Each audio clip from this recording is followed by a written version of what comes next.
jalousons les autres. Je vous dis, on peut trouver en chaque compartiment de la vie la source des discours de haine. Parce qu'on n'est jamais content de ce qu'on est. Si je suis comme ça, c'est parce que l'autre a pris ma place. Quelle place?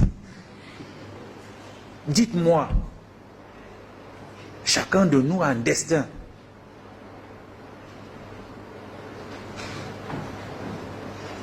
À partir de cet instant, si nous retrouvons l'humilité, que d'aucuns qualifient de faiblesse, mais l'humilité est une force, celle-là qui nous réconcilie avec le Très-Haut. Je ne vous ai pas dit d'être naïf. Loin de nous ce discours de naïveté. Vous devez être réaliste et comprendre que votre propre bonheur est aussi lié au bonheur des autres. Et j'aime souvent le redire, et souffrez que je le redise encore aujourd'hui. Nous sommes aujourd'hui trop préoccupés par le matériel. Et croyez-moi, il ne faut jamais être heureux seul. On vous donne des responsabilités, tu es là tout seul, tu accumules, mais tes collaborateurs ne savent même pas si tu manges, si tu bois, on ne sait même pas si... Non, il faut anticiper. Chacun de nous a besoin d'un peu de lumière. Quand Dieu vous place quelque part, vous devez faire le bonheur autour de vous. Chaque chef qui est chiche, qui a le franc en main, ne mérite pas sa place. Commentez comme vous voulez. Moi, je dois vous dire les vérités. On doit partager. C'est lorsqu'on partage qu'on diminue la haine. Voyez-vous, votre domestique qui touche votre nourriture, qui touche vos habits,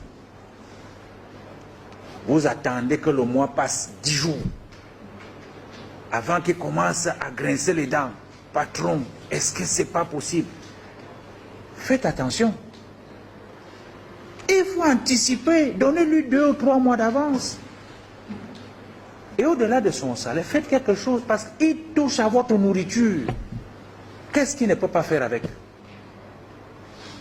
Mais parce qu'on est grand, on réajuste la veste, on réajuste la gandoura, on dit que non, attends un peu là. Si tu étais plus grand, tu pouvais être plus grand que ça. Mais méfions-nous. Voilà des petites choses. Vous attendez des grands discours. Ce n'est pas ça. On ne fait pas la théorie ici. Ce n'est pas l'université où on va vous Christian. Voilà au quotidien des problèmes, des discours de haine. Et là, c'est la haine que vous entretenez dans votre propre famille. Parce que vous méprisez le domestique, vous méprisez le chauffeur.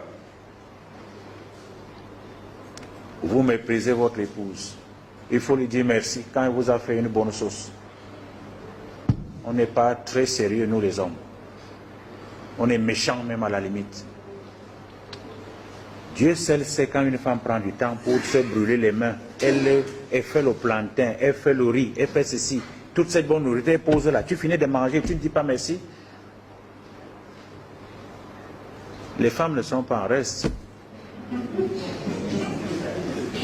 Parce que nous aussi, on se bat beaucoup.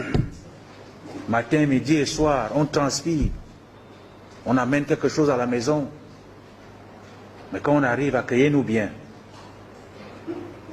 Pas les palabres.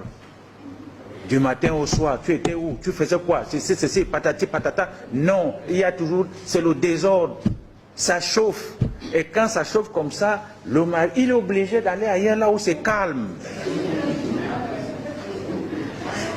Voilà les discours de haine. Parce que je vous assure, laissez les dictionnaires, laissez les choses compliquées. Regardons autour de nous. Que faisons-nous pour que la vie soit allégée, soit moins pénible? Chacun de nous a une responsabilité.